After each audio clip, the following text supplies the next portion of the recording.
Handa ka na bang baguhin ang takbo ng iyong buhay at financial status ngayong year 2026? Maraming Pilipino ang nagsisikap pero bakit tila mailap pa rin ang tunay na pag-asenso? Sa video na ito, hihimayin natin ang mga sikreto mula sa world-famous book na Think and Grow Rich ni Napoleon Hill na ginawang practical at swak sa ating buhay Pinoy. Tuturuan ka namin kung paano mag-isip at kumilos na parang isang milyonaryo sa gitna ng mga hamon ng panahon. Siguraduhin na panoorin at tapusin mo ang buong video dahil sa huling bahagi ay tatalakayin natin ang pinakamahalagang impormasyon at aral na magsisilbing susi para sa iyong tuloy-tuloy na tagumpay. Bago natin simulan, paki-like naman ng video nating ito dahil malaking tulong na po yan sa mga content creator na kagaya namin. Maraming salamat po. Aral 1, ang matinding hangarin o burning desire para sa tagumpay. Ang unang hakbang para yumaman ay hindi nagsisimula sa bulsa kundi sa loob ng iyong isip at puso na tinatawag nating burning desire o yung matinding hangarin na hindi mo na kayang ipagpaliban pa.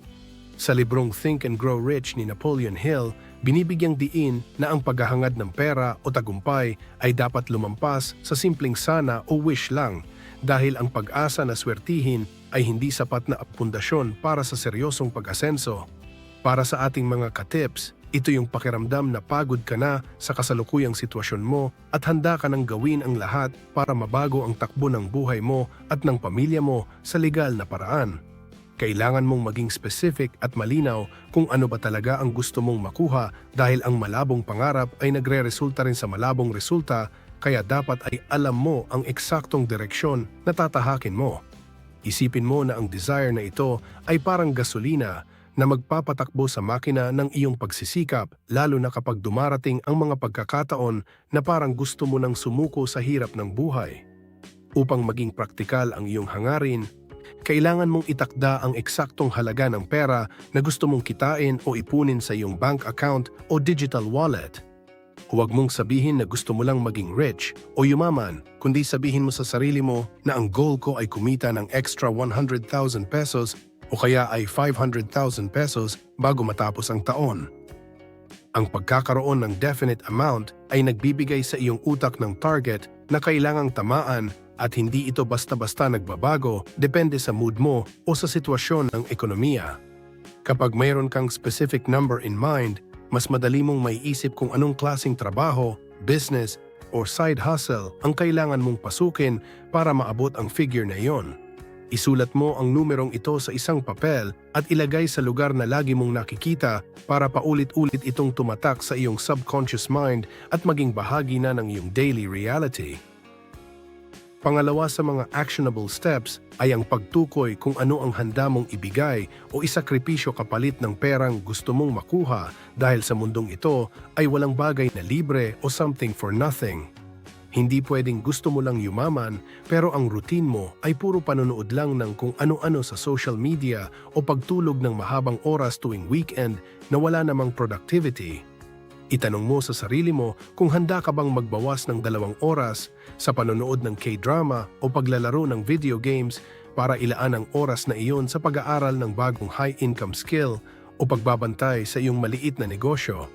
Ang tagumpay ay nangangailangan ng disiplina at ang pagsasakripisyo ng pansamantalang saya para sa pangmatagalang ginhawa ay ang tunay na test ng iyong burning desire. Kapag malinaw sa iyo kung ano ang presyong kailangan mong bayaran, mas magiging madali ang bawat sakripisyo dahil alam mong papunta ka sa mas malaking reward sa hinaharap. Pangatlo, kailangan mong magtakda ng seryosong deadline o petsa kung kailan mo balak na mapasakamay ang iyong hinahangad na kayamanan o tagumpay.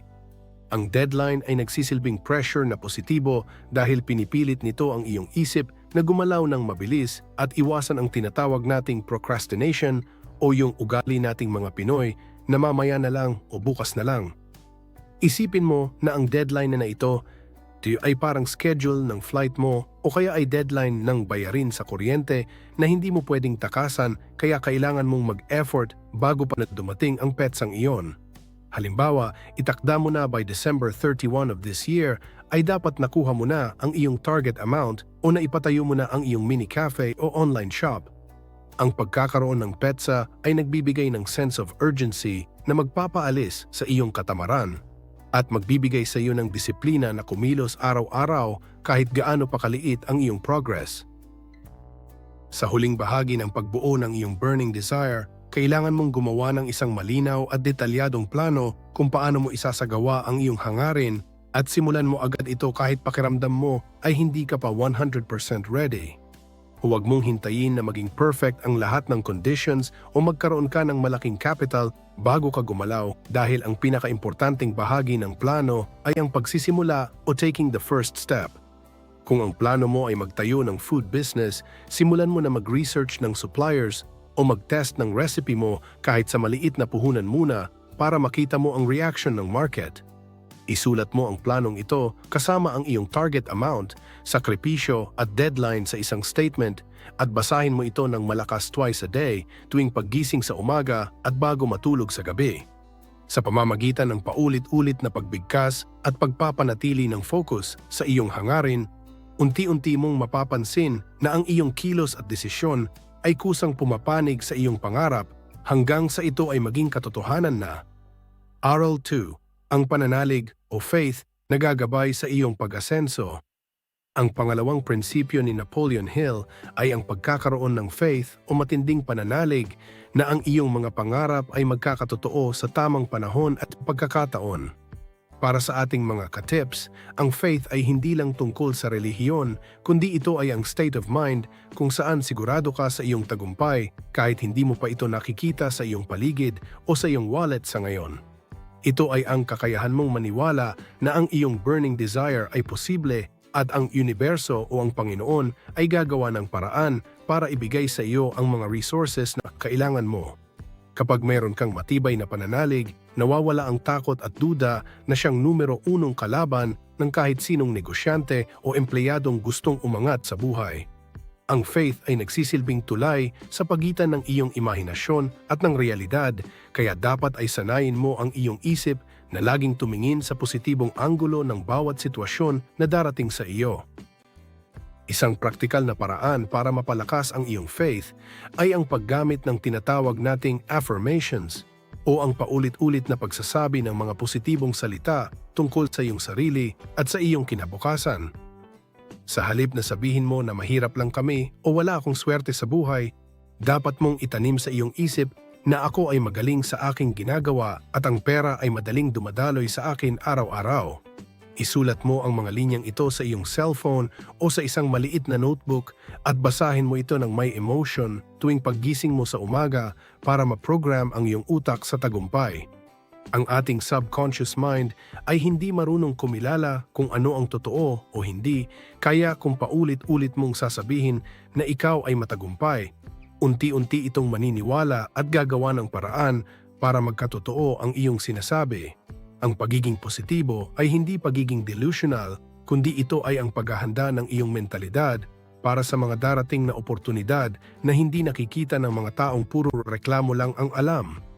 Kailangan mo ring bantayan ang iyong paligid at iwasan ang mga taong tinatawag nating mga dream snatchers o yung mga marites na mahilig magbigay ng negatibong komento sa iyong mga plano. Ang pananalig ay madaling maglaho kapag palagi kang nakikinig sa mga taong nagsasabing hindi mo kaya iyan o masyado kang ambisyoso para sa isang simpleng tao lang. Bilang isang katips, dapat kang humanap ng grupo o mga kaibigan na may parehong mindset sa iyo at naniniwala rin na ang bawat Pilipino ay may karapatang yumaman at umasenso sa buhay. Kung wala kang mahanap na ganitong tao sa iyong paligid, maaari kang makinig sa mga podcasts o manood ng mga videos tungkol sa financial literacy at personal development para mapanatiling buhay ang apoy ng iyong faith. Ang iyong circle of friends ay malaki ang impluwensya sa kung paano mo tinitingnan ang iyong kakayahan, kaya piliin mong mabuti ang mga taong pinapayagan mong magsalita sa iyong buhay. Ang isa pang mahalagang bahagi ng faith ay ang pagtanggap sa mga pagkakamali o temporary defeat bilang bahagi ng iyong training at hindi bilang katapusan ng iyong laban. Maraming tao ang nawawalan ng tiwala sa sarili kapag sila ay nalugi sa unang business o kapag hindi sila natanggap sa trabahong ina-applyan nila, pero ang taong may tunay na pananalig ay alam na ito ay redirection lang. Isipin mo na bawat pagsubok ay isang lesson na kailangan mong matutunan para maging mas handa ka kapag dumating na ang malaking success na hinihintay mo. Huwag mong hayaan na ang isang pagkakamali ay maging dahilan para bumalik ka sa dati mong gawi na walang direksyon o puro panghihinayang lang. Ang mga matatagumpay na tao ay hindi yung mga hindi kailanman nagkamali, kundi sila yung mga taong patuloy na nanalig at bumangon kahit ilang beses pa silang madapa sa kanilang paglalakbay. Sa huli, ang faith ay dapat laging may kasamang gawa dahil ang pananalig na walang aksyon ay patay o walang saysay sa pag-abot ng iyong mga pangarap. Kapag nanalangin ka o naniwala ka na magiging successful ang iyong online shop o ang iyong career, dapat ay kumikilos ka rin na parang alam mo nang mangyayari ito. Mag-aral ka ng mga bagong skills, mag-reach out sa mga potential clients at ayusin mo ang iyong trabaho ng may excellence dahil ito ang patunay na naniniwala ka sa iyong sarili. Ang combination ng matinding hangarin at matibay na pananalig ang magbibigay sa iyo ng kakaibang lakas para lampasan ang kahit anong krisis o hirap na mararanasan mo sa Pilipinas man o sa ibang bansa. Tandaan mo ka-tips, ang iyong isipan ang pinakamakapangyarihang tool na ibinigay sa iyo kaya gamitin mo ito para bumuo ng buhay na puno ng biyaya, saya at tunay na kayamanan. Aral 3, ang specialized knowledge o ang pagiging eksperto sa iyong larangan. Ang ikatlong aral mula sa Think and Grow Rich ay nagtuturo sa atin na ang kaalaman ay hindi tunay na kapangyarihan, kundi isa lamang itong potensyal hanggat hindi ito naiaayos sa isang konkretong plano at ginagamit para sa isang tiyak na layunin. Para sa ating mga ka-tips, madalas nating marinig na ang edukasyon ang susi sa tagumpay, pero ang katotohanan ay ang specialized knowledge o ang espesyal na kaalaman ang tunay na nagpapayaman sa isang tao sa modernong panahon natin ngayon. Maraming tao ang may general knowledge o yung alam ang lahat ng bagay, pero konti lang ang alam sa bawat isa kaya nahihirapan silang singilin ng mahal ang kanilang serbisyo o produkto. Kung gusto mong umasenso, kailangan mong piliin ang isang partikular na linya ng trabaho o negosyo at maging pinakamagaling ka rito hanggang sa ikaw na ang hanapin ng mga tao dahil sa iyong galing. Hindi sapat na alam mo lang kung paano mag-online business. Dapat ay alam mo ang pasikot-sikot ng digital marketing, pag-handle ng mga reklamo ng customer, at ang pagpapatakbo ng ads para maging tunay kang eksperto.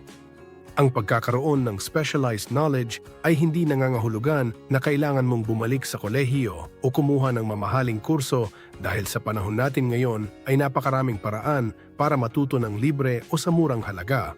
Maaari kang manood ng mga tutorials sa YouTube, magbasa ng mga blogs, o kumuha ng short courses online tungkol sa mga skills na in-demand tulad ng bookkeeping, graphic design, o kahit ang paggawa ng mga artisanal bread at pasta.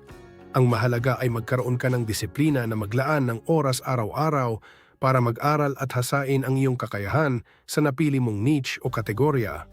Huwag kang maging jack of all trades, master of none, dahil ang mga taong may malalim na kaalaman sa isang specific na bagay ang siyang nakakakuha ng pinakamalalaking kontrata at sahod. Isipin mo na ang iyong utak ay isang investment at bawat bagong skill na natututunan mo na may kinalaman sa iyong goal ay nagdaragdag ng value sa iyong pangalan at sa iyong brand bilang isang professional or entrepreneur. Isang praktikal na hakbang para sa ating mga kababayan ay ang pag-analyze kung anong kaalaman ang kasalukuyan mong hawak at kung paano mo ito magagamit para makatulong sa ibang tao na handang magbayad para sa iyong serbisyo. Halimbawa, kung ikaw ay isang magaling na kusinero, huwag ka lang basta magluto. Pag-aralan mo ang cost control, food safety, at kung paano ang tamang packaging para sa delivery para maging mas professional ang iyong dating. Ang specialized knowledge ay kailangang laging may kasamang aksyon at organisasyon dahil ang mga facts na nakaimbak lang sa iyong isip ay walang halaga kung hindi ito nagbubunga ng pera o solusyon sa problema. Kailangan mong maging mapagmatyag sa mga pagbabago sa iyong industriya dahil ang kaalamang sapat na noong nakaraang taon ay maaring luma na ngayon, kaya ang pagiging estudyante ng buhay ay dapat tuloy-tuloy. Ang mundo ay mabilis magbago at ang mga taong tumitigil sa pag-aaral pagkatapos graduate sa eskwelahan ay ang mga taong madalas naiiwan sa karera ng buhay at financial freedom. Dapat mo ring maunawaan na ang matatagumpay na tao ay hindi kailangang malaman ang lahat ng detalye, kundi dapat ay alam nila kung kanino lalapit o sino ang kukunin para punan ang mga kaalaman na wala sila. Ito ang tinatawag na pagbuo ng isang network o team na may iba't ibang specialized knowledge na makakatulong sa iyong malaking vision o pangarap para sa iyong pamilya. Kung ikaw ay nagpapatakbo ng isang Shopify store o Amazon business, hindi mo kailangang maging programmer. Ang kailangan mo ay sapat na kaalaman para malaman kung sino ang magaling na programmer na kukunin mo at kung paano mo sila imamanage. Ang tunay na matalinong tao ay ang taong kayang pagsama-samahin ang mga eksperto para makabuo ng isang produktibong sistema na nagbibigay ng resulta sa mas mabilis na paraan. Huwag kang matakot na magtanong o humingi ng tulong sa mga taong mas nauna sa iyo dahil ang kanilang karanasan ay isa ring anyo ng specialized knowledge na maaari mong matutunan sa mas maikling panahon. Sa huli, ang specialized knowledge ay dapat na maging tool mo para makapagbigay ng higit na serbisyo sa iyong kapwa dahil ang yaman ay dumarating sa mga taong nagbibigay ng value sa lipunan. Kapag ikaw ay naging eksperto sa iyong larangan, magkakaroon ka ng kumpiyansa na magtaas ng presyo o humingi ng promosyon dahil alam mong hindi ka madaling palitan ng kahit sino lang. Gawin mong habit ang magbasa ng kahit 30 minutes bago matulog o makinig sa mga educational audiobooks habang ikaw ay nasa biyahe o gumagawa ng mga gawaing bahay. Ang bawat impormasyon na natatanggap mo ay dapat mong itanong sa sarili mo kung paano ko ito magagamit para mapalago ang aking kinikita o mapabuti ang aking serbisyo sa aking mga customers. Tandaan mo ka-tips, ang iyong kaalaman ang iyong sandata sa pakikipagsapalaran sa buhay, kaya siguraduhin mong ito ay matalas, updated, at nakatutok sa iyong pinapangarap na tagumpay. Aral 4, ang imahinasyon bilang workshop ng iyong mga plano. Ang ika-4 na aral ay tungkol sa imahinasyon na itinuturing ni Napoleon Hill na workshop kung saan binubuo ang lahat ng plano ng tao bago ito maging realidad sa pisikal na mundo. Para sa ating mga ka-tips, ang imahinasyon ay hindi lang basta pangangarap ng gising o pag-iisip ng mga bagay na imposible, kundi ito ay ang kakayahan mong makakita ng oportunidad sa gitna ng problema. May dalawang uri ng imahinasyon na dapat nating matutunan. Ang synthetic imagination kung saan pinagsasama-sama mo ang mga lumang idea para makabuo ng bago, at ang creative imagination kung saan dumarating ang mga flashes ng inspiration o direct na ideas mula sa iyong subconscious. Sa ating bansa, marami tayong madiskarteng Pinoy at ang diskarte na iyon ay isang anyo ng imahinasyon na kailangan lang nating i-channel sa tamang direksyon para magbunga ng kayamanan. Huwag mong limitahan ang iyong sarili sa kung ano lang ang nakikita ng iyong mga mata ngayon dahil ang lahat ng malalaking building, kumpanya at invention ay nagsimula muna bilang isang maliit na idea sa isip ng isang tao. Sa paggamit ng synthetic imagination, maaari mong tingnan ang mga existing na business o trabaho at isipin kung paano mo ito gagawing mas madali o mas mura para sa ating mga kababayan. Halimbawa, kung may nakita kang sikat na milk tea shop, hindi mo kailangang mag-imbento ng bagong inumin. Ang kailangan mo lang ay imahinasyon kung paano ito gagawing abot kaya o kung paano ito ihahatid sa mga lugar na malayo sa mall. Ang pagiging creative ay hindi nangangahulugan na dapat ay genius ka, kundi dapat ay mapagmasid ka sa mga pangangailangan ng iyong komunidad o ng iyong mga target customers sa online platforms. Gamitin mo ang iyong isip para pagdugtong-dugtungin ang mga resources na mayroon ka na sa ngayon gaya ng iyong smartphone, internet connection, at ang iyong mga kakilala para makabuo ng isang serbisyo. Ang mga matatagumpay na entrepreneur ay yung mga taong marunong mag-adjust ng kanilang mga plano base sa kung ano ang nakikita nilang kulang o kailangan sa paligid nila gamit ang kanilang malikhaing pag-iisip. Ang creative imagination naman ay nangangailangan ng panahong tahimik o yung tinatawag nating alone time, kung saan hinahayaan mong dumaloy ang mga bagong kaisipan sa iyong isipan nang walang distractions. Bilang isang busy na virtual assistant o store manager, mahalaga na maglaan ka ng kahit 15 to 30 minutes araw-araw na walang hawak na cellphone para lang makapag-isip ng mga bagong strategy para sa iyong career o business. Dito sa katahimikan na ito, madalas lumalabas ang mga aha moments o yung mga biglaang solusyon sa mga problemang matagal mo nang iniisip gaya ng kung paano mapapataas ang sales o paano mapapaganda ang branding ng iyong produkto. Huwag mong balewalain ang mga maliliit na ideas na dumarating sa iyo dahil baka iyan na ang susi sa iyong susunod na big break sa buhay. Sanayin mo ang iyong isip na laging magtanong ng paano kung o ano pa ang pwede kong gawin para manatiling aktibo ang iyong creative muscles at hindi ka maubusan ng mga paraan para umasenso. Isang praktikal na paraan para gawing totoo ang iyong imahinasyon ay ang pagsusulat ng iyong mga ideas sa isang notebook or digital notes sa iyong phone bago mo pa ito makalimutan. Ang isang idea na hindi naisulat ay parang usok na mabilis mawala, kaya kailangan mong maging mabilis sa pag-capture ng bawat magandang plano na papasok sa iyong isipan. Kapag naisulat mo na ang iyong vision, gamitin mo ang iyong imahinasyon para bumuo ng isang step-by-step na plano kung paano ito isa sa katuparan. Mula sa unang piso hanggang sa paglago ng iyong negosyo. Isipin mo ang mga posibleng hadlang at gamitin mo rin ang iyong imahinasyon para gumawa ng mga backup plans o solusyon bago pa man dumating ang problema. Ang pagiging handa sa isip ay kalahati na ng panalo sa anumang laban sa buhay dahil ang taong may malinaw na blueprint sa kanyang isip ay hindi madaling mataranta o mawalan ng pag-asa kapag may mga hindi inaasahang pangyayari. Sa huli, ang imahinasyon ay dapat laging may kasamang determinasyon na gawin itong pisikal na bagay sa pamamagitan ng paggawa ng aksyon araw-araw.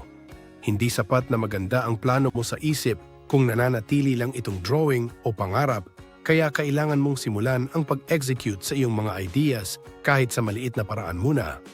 Tandaan mo ka-tips, ang iyong imahinasyon ang nagbibigay sa iyo ng edge o kalamangan sa iba dahil dito mo mahahanap ang mga unique na paraan para magbigay ng value sa iyong mga clients o customers. Huwag kang matakot na mag-isip ng malaki o think big dahil ang limitasyon lang ng iyong tagumpay ay ang limitasyong inilalagay mo sa iyong sariling isipan. Gamitin mo ang iyong imahinasyon para makita ang iyong sarili na matagumpay na, mayaman na, at nakakatulong na sa marami at hayaan mong ang vision na ito ang magsilbing gabay mo sa bawat desisyon na gagawin mo. Aral 5 ang bilis at tatag ng iyong pagpapasya o decision making. Ang ikalimang aral mula sa pananaliksik ni Napoleon Hill ay ang kahalagahan ng mabilis na pagdedesisyon at ang paninindigan dito hanggat hindi mo pa nakikita ang resulta. Base sa pag-aaral sa mahigit 500 na pinakamayamang tao sa mundo, natuklasan na silang lahat ay may habit na gumawa ng desisyon ng mabilis at baguhin lamang ito ng napakabagal kung kailangan talaga. Para sa ating mga ka-tips, ang pag-aalinlangan o yung tinatawag nating indecision ay isang magnanakaw ng oras at oportunidad na madalas nating maranasan kapag natatakot tayong magkamali. Kung gusto mong umasenso sa iyong online business o sa iyong career bilang virtual assistant, kailangan mong sanayin ang iyong sarili na tumingin sa mga facts, magtiwala sa iyong instinct at pumili ng direksyon ng walang takot. Ang taong hindi makapag-decide ay parang sasakyang nakatigil sa gitna ng kalsada. Hindi lang siya walang nararating, kundi baka mabangga pa siya ng mga taong mabilis ang takbo sa buhay. Isang malaking hadlang sa tamang pagpapasya ay ang pakikinig sa sobrang daming opinyon mula sa mga kamag-anak, kaibigan o kapitbahay na wala naman talagang alam sa iyong mga mitiin. Ang mga opinyon ay ang pinakamurang commodity sa mundo at lahat ng tao ay mayroon nito. Pero ang taong seryoso sa tagumpay ay dapat na marunong magtikom ng bibig at magbukas ng kanyang isip sa sariling plano. Bilang isang Pinoy, madalas tayong ma-pressure sa sinasabi ng iba, pero kailangan mong tandaan na ikaw ang may hawak ng manibela ng iyong buhay at hindi sila ang magbabayad ng iyong mga bills sa huli. Magkaroon ka ng sariling paninindigan at huwag hayaang ang negativity ng ibang tao ang maging basihan ng iyong mga desisyon sa negosyo o sa personal na pag-unlad. Kapag nakagawa ka na ng desisyon na mag-invest sa isang skill o magsimula ng isang side hustle, ituloy mo ito ng buo ang loob at huwag kang lilingon sa mga taong pilit kang hinihila pababa. Kailangan mo ring iwasan ang tinatawag nating analysis paralysis o yung sobrang pag-iisip sa bawat detalye hanggang sa hindi ka na nakakakilos dahil sa dami ng paano kung sa iyong isipan. Ang isang magandang desisyon na ginawa ngayon ay mas mabuti kaysa sa isang perpektong desisyon na gagawin mo pa sa susunod na buwan kung kailan wala na ang oportunidad.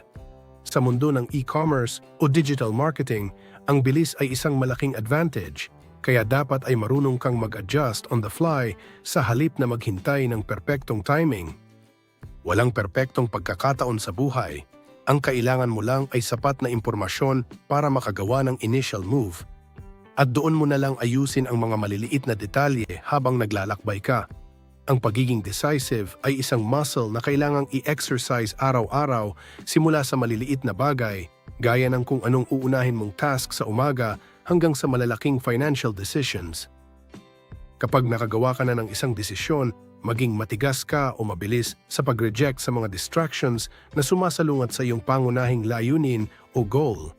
Maraming magagandang opportunity ang darating na mukhang promising, pero kung hindi naman ito tugma sa iyong main plan, dapat ay matuto kang magsabi ng no ng mabilis at walang pag-aalinlangan. Ang focus ay ang kakayahang panatilihin ang iyong desisyon sa gitna ng maraming ingay at tukso na sumubok ng kung ano-anong get-rich-quick schemes na wala namang basehan. Ang mga matatagumpay na ka-tips ay yung mga taong alam kung saan sila papunta at hindi basta-basta nagbabago ng isip dahil lang may nakita silang bagong trending na post sa social media. Ang katatagan ng iyong desisyon ang magsisilbing anchor mo kapag dumating ang mga unos o pagsubok na susubok sa iyong pasensya at determinasyon.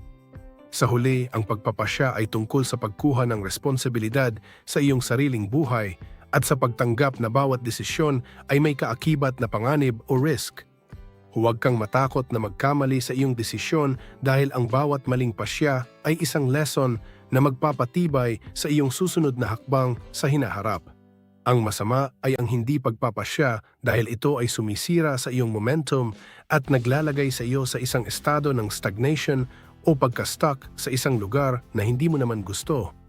Sanayin ang isip na maging sharp at alerto sa bawat choice na dumarating at lagi mong itanong sa sarili mo kung ang desisyong ito ba ay maglalapit sa akin, sa aking pangarap o maglalayo sa akin. Tandaan mo ka-tips, ang iyong kasalukuyang buhay ay resulta ng mga desisyon mo noong nakaraang mga taon, kaya simulan mong baguhin ang iyong bukas sa pamamagitan ng paggawa ng matitibay at mabilis na desisyon ngayong araw. Aral 6 ang pagiging matatag o persistence sa gitna ng mga pagsubok. Ang ika-6 na aral ay ang pagkakaroon ng persistence o yung tinatawag nating pagiging makunat at matatag na hindi basta-basta sumusuko kahit gaano pa kahirap ang sitwasyon. Ayon kay Napoleon Hill, ang persistence ay ang pundasyon ng karakter na kailangan para maging matagumpay dahil ang talino at talento ay walang silbi kung mawawalan ka agad ng gana sa unang hamon pa lang. Para sa ating mga ka-tips, pamilyar tayo sa ugaling ningaskugon o yung sa simula lang magaling pero mabilis ding lumalamig ang interes kapag dumating na ang pagod o ang mga bayarin. Ang persistence ay ang kakayahan mong ituloy ang iyong plano kahit wala ka ng nararamdamang excitement o kahit mukhang malayo pa ang bunga ng iyong pinaghihirapan sa kasalukuyan. Isipin mo na ang bawat hindi o bawat pagkakamali ay hindi dulo ng kalsada kundi isang detour lang na magdadala sa iyo sa mas tamang paraan para makuha ang iyong ninanais na yaman. Upang mapanatili ang iyong persistence, kailangan mong magkaroon ng isang malinaw at matinding dahilan o yung tinatawag nating deep why kung bakit mo ginagawa ang lahat ng ito. Kung ang goal mo ay para lang sa sarili mong luho, madali kang susuko kapag nahirapan ka. Pero kung ang dahilan mo ay para mapagtapos ang iyong mga anak o para maiahon ang iyong mga magulang sa hirap, mas magiging matatag ang iyong loob. Ang matinding emosyonal na koneksyon sa iyong pangarap ang magsisilbing anchor mo kapag ang lahat ng tao sa paligid mo ay nagdududa na o kapag ang iyong bank account ay hindi pa rin lumalaki sa kabila ng iyong pagsisikap. Sa tuwing pakiramdam mo ay gusto mo nang tumigil, balikan mo ang iyong isinulat na statement tungkol sa iyong burning desire at alalahanin ang mukha ng mga taong umaasa sa iyong tagumpay. Ang persistence ay hindi lang tungkol sa lakas ng katawan, kundi ito ay isang mental game kung saan ang huling taong nakatayo ang siyang tatanghaling panalo sa huli. Kailangan mo ring gumawa ng isang daily routine o sistema na susundin mo kahit anong mangyari para hindi ka lang umaasa sa tinatawag nating motivation na madaling maglaho. Ang discipline ay ang kakambal ng persistence, kaya dapat ay meron kang listahan ng mga non-negotiable tasks na gagawin mo araw-araw para sa iyong negosyo o career, may gana ka man o wala. Halimbawa, itakda mo na kailangan mong mag-send ng 5 proposals sa mga clients o mag-update ng inventory ng iyong online shop bago ka magpahinga sa gabi. Kapag naging habit na ang iyong pagtatrabaho, hindi mo na kailangang pilitin ang iyong sarili dahil ang iyong system na ang magpapatakbo sa iyo patungo sa tagumpay. Ang mga maliliit na hakbang na ginagawa mo ng tuloy-tuloy ay may tinatawag na compounding effect na magbubunga ng malaking resulta pagdating ng tamang panahon, kaya huwag mong maliitin ang iyong daily progress. Isang mahalagang paraan para hindi mabali ang iyong persistence ay ang pagsasara ng iyong isipan sa lahat ng negatibong impluensya at discouragement mula sa mga taong na hindi nakakaintindi ng iyong vision. May mga pagkakataon na ang pinakamalapit sa iyo ang siyang unang magsasabi na humanap ka na lang ng siguradong trabaho o huwag ka nang mag-ambisyon ng ganyan kalaki dahil sa takot nila para sa iyo. Bilang isang matatag na ka-tips, kailangan mong matutunang maging bingi sa mga ganitong komento at manatiling nakatutok sa iyong sariling blueprint ng tagumpay. Humanap ka ng mga taong magpapalakas ng loob mo o makinig sa mga inspirational stories ng mga taong nagsimula rin sa wala pero nagtagumpay dahil hindi sila huminto. Ang iyong kapaligiran ay dapat na puno ng mga paalala ng iyong potensyal at hindi ng mga limitasyon na ipinipilit ng ibang tao sa iyong kakayahan. Sa huli, ang persistence ay ang tanging bagay na makakatalo sa malas o sa mga hindi inaasahang krisis na dumarating sa ating buhay o sa ating bansa. Walang taong nabigo hanggat hindi siya tuluyang humihinto sa pagsubok, kaya ang tanging paraan para matalo ka ay kung ikaw mismo ang magsusuko ng iyong mga pangarap. Isipin mo na ang bawat pagsubok ay parang weight training sa gym. Mas mabigat ang binubuhat mo, mas lalong lumalakas ang iyong muscles para sa mas malalaking opportunities sa hinaharap. Ang tagumpay ay madalas na nagtatago sa likod ng huling pintong susubukan mong buksan, kaya huwag kang bibitaw kahit sa tingin mo ay malapit ka na sa iyong hangganan. Tandaan mo ka-tips, ang mundo ay nagbibigay daan sa taong alam kung saan siya papunta at hindi marunong sumuko sa gitna ng laban ng buhay. Aral 7. Ang kapangyarihan ng mastermind group para sa mabilis na pag-unlad. Ang ikapitong aral ay tungkol sa tinatawag ni Napoleon Hill na mastermind group o ang pakikipag-alyansa sa dalawa o higit pang mga tao na may iisang layunin at nagtatrabaho ng may pagkakaisa. Para sa ating mga ka-tips, ang konseptong ito ay parang bayanihan sa negosyo at karera kung saan hindi mo kailangang pasanin ang lahat ng hirap ng mag-isa dahil mas mabilis ang pag-asenso kapag mayroon kang mga kasamang nagtutulungan. Ang mastermind ay nangyayari kapag ang dalawang isip ay nagsasama at nakakabuo ng pangatlong invisible na isip na mas matalino at mas malakas kaysa sa kahit sinong individual. Sa ating kultura na mahilig sa barkadahan, kailangan nating i-convert ang ating mga social circles mula sa puro tsismisan o inuman patungo sa mga grupo na nag-uusap tungkol sa investment, business ideas at self-improvement. Ang pagpili ng mga tamang tao na isasama sa iyong inner circle ang magdidikta kung gaano kabilis o kabagal ang iyong pag-angat dahil ang enerhiya at kaalaman ng bawat isa ay nakakahawa at nakakatulong sa paglutas ng mga problema. Upang makabuo ng isang epektibong mastermind group, kailangan mong humanap ng mga tao na may skills o kaalaman na wala ka pero kailangan mo para sa iyong pangarap. Halimbawa, kung ikaw ay magaling sa paggawa ng content o product pero mahina ka sa accounting o sa technical na side ng Shopify, humanap ka ng kaibigan o partner na eksperto sa mga bagay na iyon. Hindi ito tungkol sa pagkuha lang ng tulong, kundi ito ay isang give and take relationship kung saan lahat kayo ay may nakukuhang value at lahat kayo ay committed sa tagumpay ng bawat isa.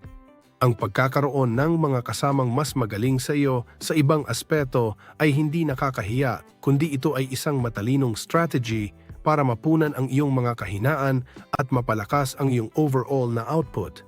Siguraduhin na ang mga pipiliin mong kasama ay mga taong may positibong mindset at hindi yung mga taong puro reklamo lang ang alam dahil ang malas at negatibong pananaw ay mas mabilis makahawa kaysa sa sipag. Isang praktikal na hakbang para sa ating mga kababayan ay ang pagbuo ng regular na kumustahan o meeting, physically man o via Zoom, kung saan ang focus ng usapan ay ang inyong mga goals at mga challenges. Sa mga meeting na ito, dapat ay bukas ang bawat isa sa pagbibigay ng advice, pag-share ng mga bagong natutunan, at pag-check kung nasaan na ang bawat isa sa kanilang mga deadlines. Ang ganitong sistema ay nagbibigay sa iyo ng tinatawag nating accountability dahil alam mong may mga taong nag-e-expect na gagawin mo ang iyong mga tasks at hindi ka basta pwedeng mag-petiks-petiks lang. Kapag nakikita mo ang iyong mga kasama na nagtatagumpay din, lalo kang magkakaroon ng inspirasyon at drive na galingan pa para hindi ka mapag-iwanan sa inyong grupo. Ang mastermind group ay nagsisilbi ring safety net mo dahil kapag ikaw ay nalulungkot o nawawalan ng gana, sila ang magpapaalala sa iyo ng iyong potensyal at hihila sa iyo pabalik sa tamang landas.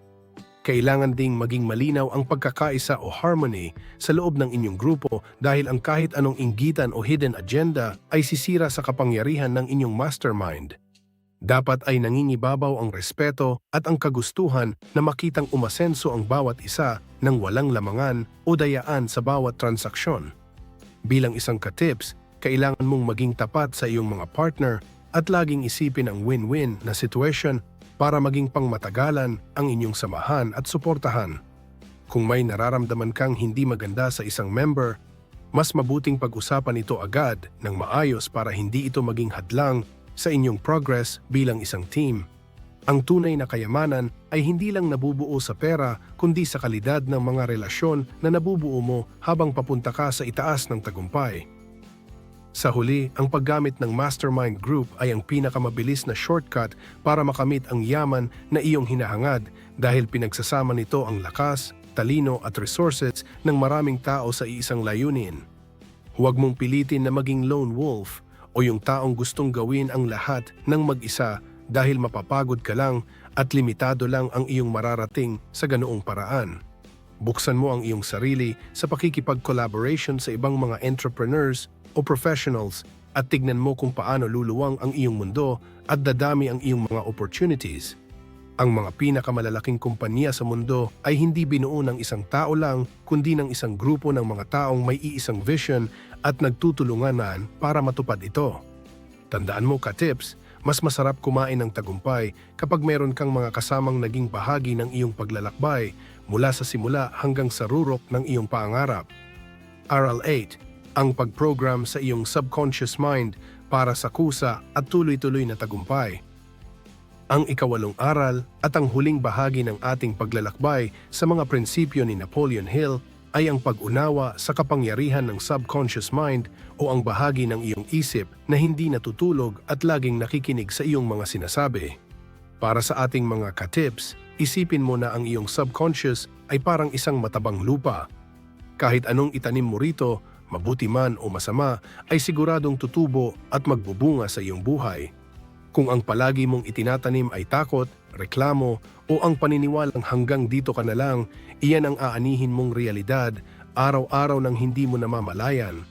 Pero kung sasanayin mo ang iyong isip na itanim ang mga imahe ng tagumpay, kasaganaan at tiwala sa sarili, ang iyong subconscious ang gagawa ng paraan para itulak ka sa mga tamang desisyon at kilos na magdadala sa iyo sa yaman.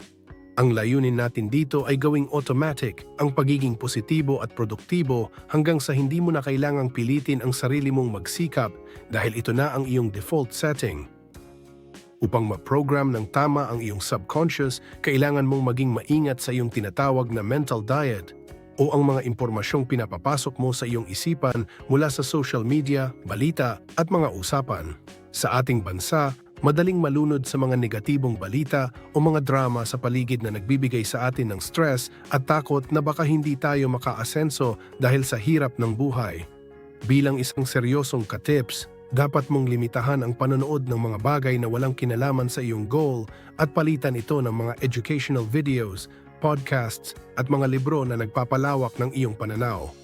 Ang iyong subconscious ay hindi marunong mag-filter kung ano ang totoo o biro lang, kaya kung lagi mong sinasabi na ang hirap talagang kumita, tinatanggap ito ng isip mo bilang isang utos na dapat mangyari. Simulan mong palitan ang iyong mga salita ng maraming paraan para kumita o darating ang tamang client para sa akin para mabago ang vibration ng iyong isipan patungo sa opportunities. Isang napaka-practical na paraan para ma-reach ang iyong subconscious ay ang pag-visualize o ang pag-iisip ng malalim sa iyong mga pangarap bago ka matulog sa gabi at pagkagising mo sa umaga. Ito ang mga oras na open ang iyong subconscious mind at mas madaling tanggapin ang mga bago mong programs o affirmations na gusto mong mangyari sa iyong buhay. Huwag mo lang isipin ang pera, damdamin mo ang saya, ang ginhawa, at ang pakiramdam na nakakatulong ka na sa pamilya mo dahil sa tagumpay ng iyong online shop o career. Isipin mo na hawak mo na ang target amount na isinulat mo sa Aral 1 at hayaan mong mapuno ang puso mo ng pasasalamat na parang nakuha mo na ito sa kasalukuyan. Ang emosyon ang nagsisilbing glue o pandikit para tumatak ng malalim ang iyong mga pangarap sa iyong isipan, kaya huwag kang mahihiyang maging excited at masaya habang iniisip ang iyong magandang kinabukasan. Kailangan mo ring bantayan ang iyong mga habits o yung mga bagay na ginagawa mo nang hindi mo na pinag-iisipan dahil ang mga ito ay kontrolado ng iyong subconscious mind. Kung habit mo ang mag-procrastinate o ang gumastos agad pagkakakuha ng sahod, kailangan mong gumawa ng conscious effort na palitan ito ng mga bagong habits hanggang sa maging automatic na rin ang mga ito. Ang pagbabago ng habit ay karaniwang tumatagal ng 21 to 66 days, kaya kailangan mong maging matiyaga sa pag-uulit ng mga tamang kilos hanggang sa maging bahagi na ito ng iyong pagkatao. Halimbawa, gawin mong habit ang mag-save ng at least 10% ng iyong kita o ang magbasa ng specialized knowledge bawat gabi bago matulog.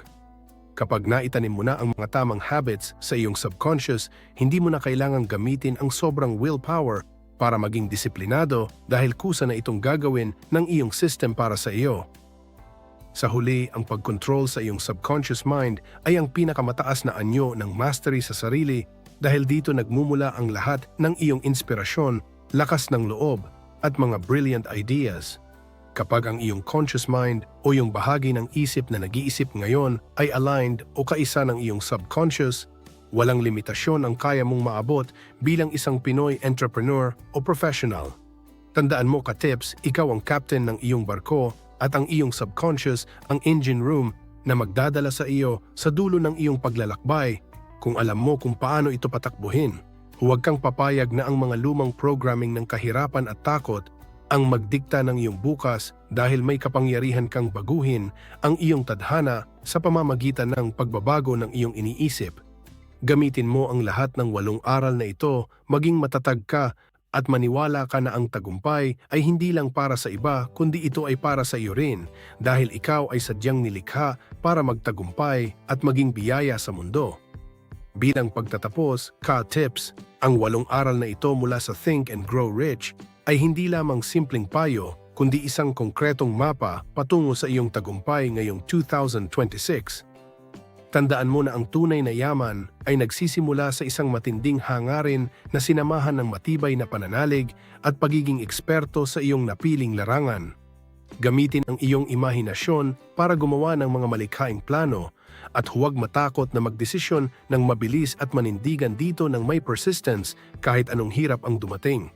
Huwag mong kakalimutan na ang pakikipag-ugnayan sa iyong mastermind group at ang tamang pag-program sa iyong subconscious mind ang magsisilbing turbo sa iyong pag-asenso. Ang pinakamahalagang aral sa lahat ay ang pagtanggap na ang kontrol ng iyong buhay ay nasa iyong sariling mga kamay at isipan. Simulan mo na ang pag-apply ng mga ito dahil ang bawat maliit na hakbang na gagawin mo ngayon ay ang pundasyon ng iyong masaganang kinabukasan. Paki-like ang videong ito kung nagustuhan ninyo, mag-comment sa baba kung ano ang natutunan nyo dito, at para sa mga iba pang content like this, mag-subscribe kayo sa ating YouTube channel ang Tips in Life. Maraming salamat. Disclaimer, ang lahat ng impormasyon na ibinahagi dito ay para sa edukasyon at inspirasyon lamang. Ito ay hindi financial advice.